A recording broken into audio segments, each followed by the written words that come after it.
What's up, everybody? Welcome back to Corey's Garage, brought to you by Reese Motorsports, your home for the Franken-7 RX-7 drift car project. In our last video, actually I don't even remember what we talked about. I'll just catch you up real quick. A couple of days ago, went ahead and picked up my drive shaft. I got the call on, I think, Tuesday, so I believe Wednesday I picked up the custom drive shaft, brought to you by our friends from Indiana Driveline here in Highland, Indiana. Actually, I think it's Schererville, but it's the next town over. So picked that up. Just finished installing that into the car just now, and gotta say, it's a beautiful piece. It was a little more expensive than I was expecting, but it's a very, very, very well made piece. I just threw a couple of coats of satin black paint on it, and all the bearings are new. Universal joints are new. Everything's already greased, so I just had to slide it in and bolt it up. I could not find the original mounting bolts I had for the stock drive shaft, but pretty much anything engine-wise, transmission-wise, suspension-wise, I think everything is a brand new grade 8 or better bolt. So I did the same thing for the drive shaft as well. So thank you to my wife for picking up the nuts and bolts today.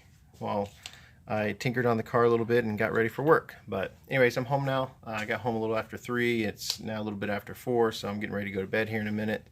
But tomorrow, this weekend, it's going to be very big, very important.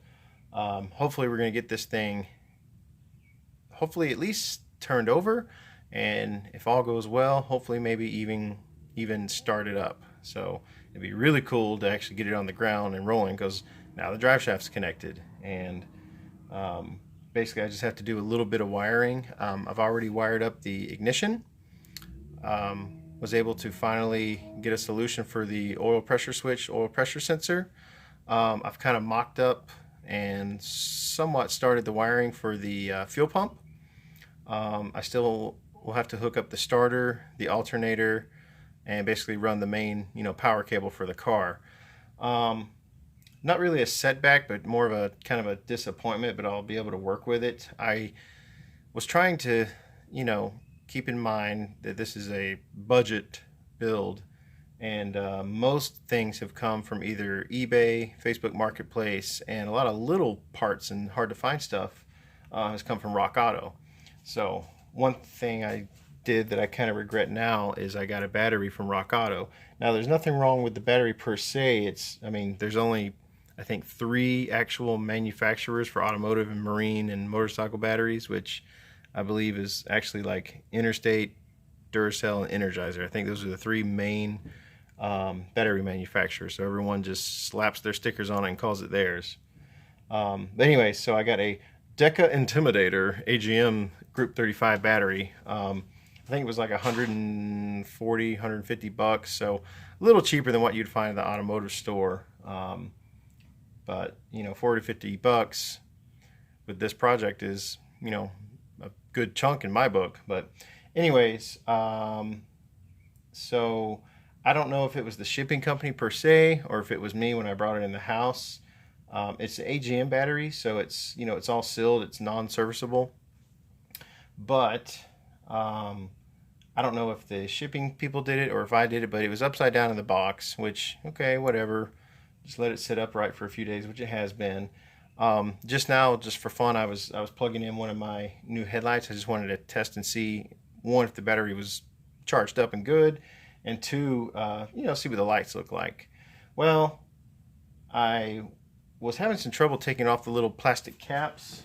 When you get your batteries, you get these little deals. That's the negative side, and red for the positive side.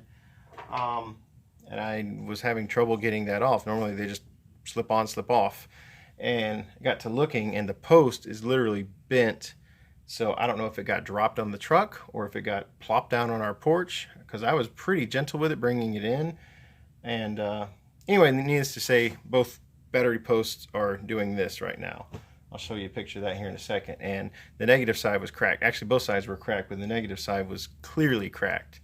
So first I was pissed, and it's such a hassle. That's the one thing about RockAuto. I'm sure they have a return policy, but it's like you have to ship it, and then you have to wait, and then hopefully they'll send you another one and you have to wait, and may or may not show up in the same condition. So I did what any good home mechanic or just mechanic in general would do.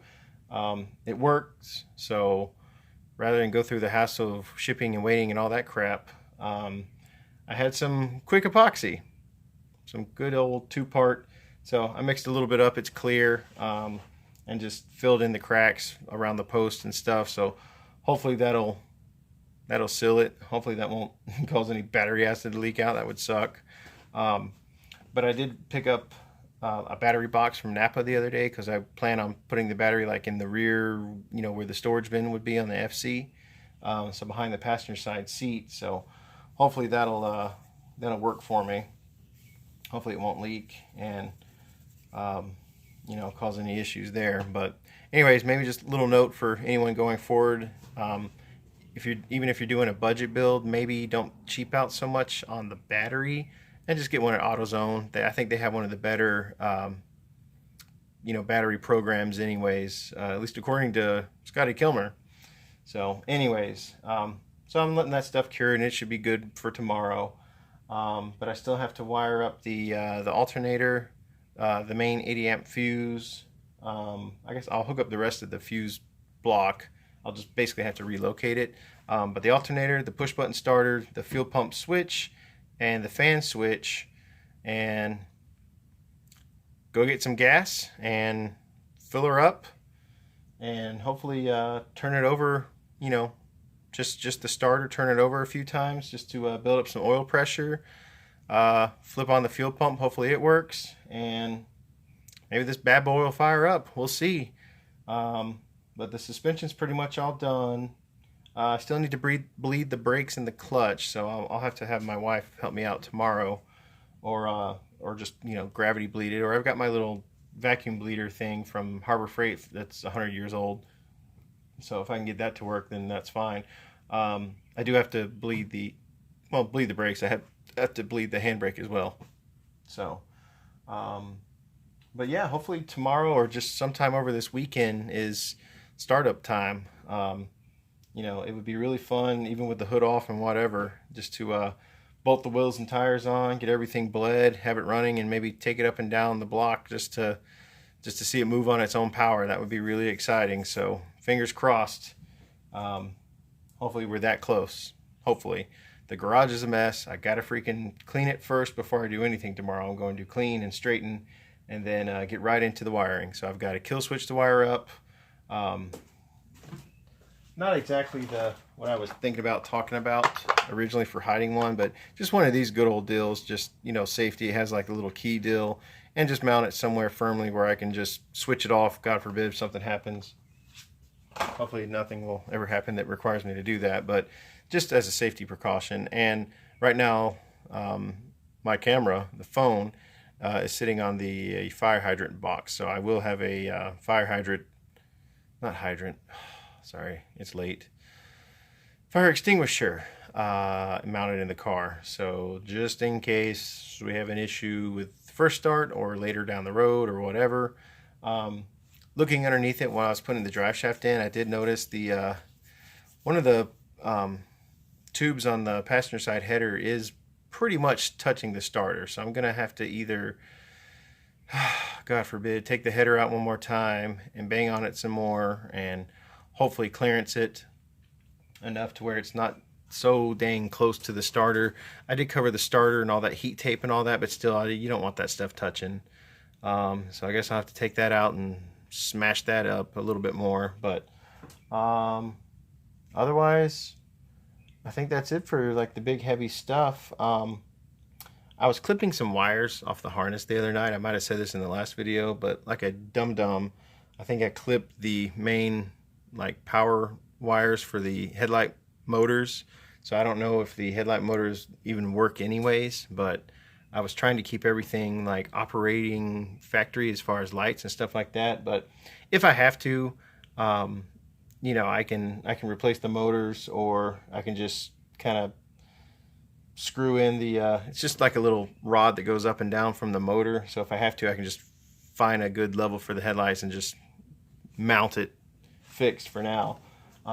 I do kind of want to do the like the headlight bucket mod that you see on some of the aftermarket bumpers and stuff, where it's just the big squares are cut out and the headlights pretty much just stay down, but they shine. So I don't know if I want to hack up this new C5 S5 Series 5 front bumper I've got, or if I want to try to leave it nice. But I don't even have turn signals for the front. The last Series 5 bumper I had the turn signals, and I sold it all together, and I wish I would have held on to them. But you know, for just driving it up and down the road, it'll be okay. I do have rear signals, so that's good. I hadn't touched any of that stuff. So, but yeah, hopefully it'll be on the road this weekend, so to speak. You know, at least maybe off the jack stands. But I do still have to build an exhaust. But I want to get it turning over. I want to get it started and make sure we're good on, you know, no fuel leaks, no oil leaks, no coolant leaks.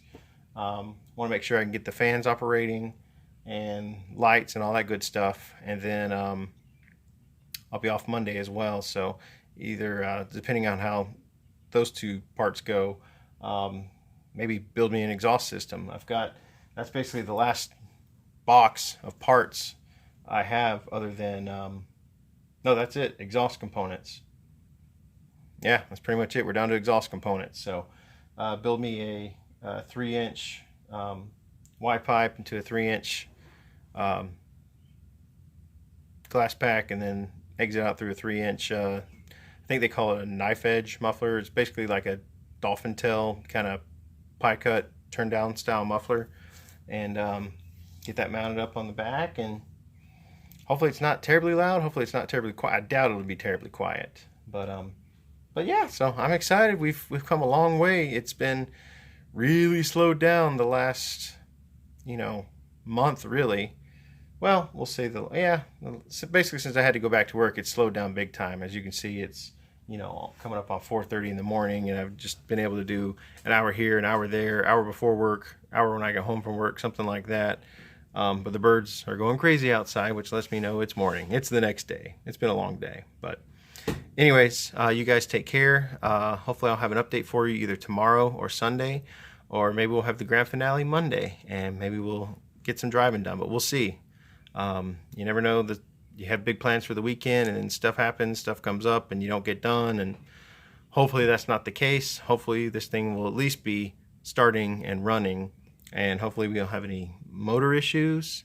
Hopefully we don't have any fuel or oil or any kind of problems like that. I just want to see the fruits of my labor. But you guys take care. We'll talk to you later.